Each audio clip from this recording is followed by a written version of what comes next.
প্রথমবার নোনাডাঙ্গা শরৎ মালঞ্চতে 108 নম্বর ওয়ার্ডের পৌরপিতা এবং বড় বারো চেয়ারম্যান সুশান্ত কুমার ঘোষের উদ্যোগে হয়ে গেল পাখি প্রদর্শনী। দেশ বিদেশের বিভিন্ন রকমের নামি দামি পাখি এখানে দেখা যায়। প্রবেশের জন্য কোনো টিকিট মূল্য ছিল না। বহু মানুষ এবং বাচ্চারা উৎসাহিত হয়ে এই পাখি প্রদর্শনী দেখতে এসেছিলেন। সুশান্ত কুমার ঘোষ জানালেন, এই প্রথমবার আমরা 108 নম্বর ওয়ার্ডে পাখি প্রদর্শনী উৎসব করলাম। আগামী বছর আমাদের টার্গেট রয়েছে এর থেকে বড় পাখি প্রদর্শনী করার। সুশান্ত কুমার ঘোষ আমাদের প্রতিনিধির মুখোমুখি হয়ে কি জানালেন শোনাবো আপনাদের।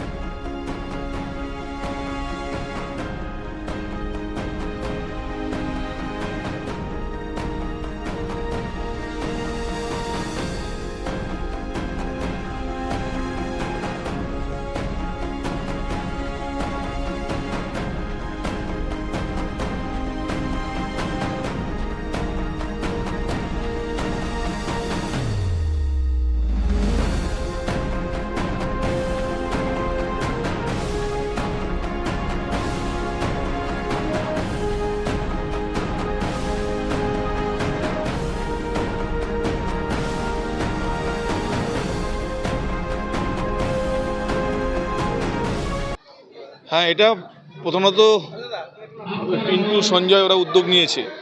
ওরা অনেক দিন ধরে বলছিল এরকম একটা অনুষ্ঠান করবার জন্য, এবং 108 নম্বর ওয়ার্ডে এই জিনিস আগে কোনোদিন হয়নি, প্রথমবার, এবং মানুষের প্রচণ্ড উৎসাহ।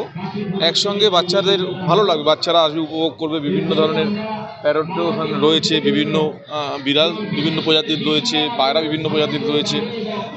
3 দিন ধরে এটা চলবে এবং মানুষের একটা রিফ্রেশমেন্টের কাজে দেবে। এটা এন্টারটেনমেন্ট মানুষের সবসময় সাংসারিক জীবনের মধ্যে থাকবে, আসবে, একটু কিছুক্ষণের জন্য এনজয় করবে, মাইন্ড ফ্রেশ হবে। না, অবশ্যই এটা কলকাতা শহরে জিনিস হয়, মানে আমাদের ভারতীয় পাখি আমরা পুষতে পারি না, তার জন্য পারমিশন লাগে, কিন্তু বিদেশি পাখি তো পোষা যায়, এবং তার জন্য সারা বছর ধরে বিভিন্ন জায়গায় বিভিন্ন মেলাও হয়, এবং শীতকালটায় প্রধানত মেলাটা হয়। এবং আমাদের এই অঞ্চলে এই ধরনের জিনিসই প্রথম হলো, এবং আমি যার জন্য যারা করেছে তাদেরকে ধন্যবাদ জানাচ্ছি।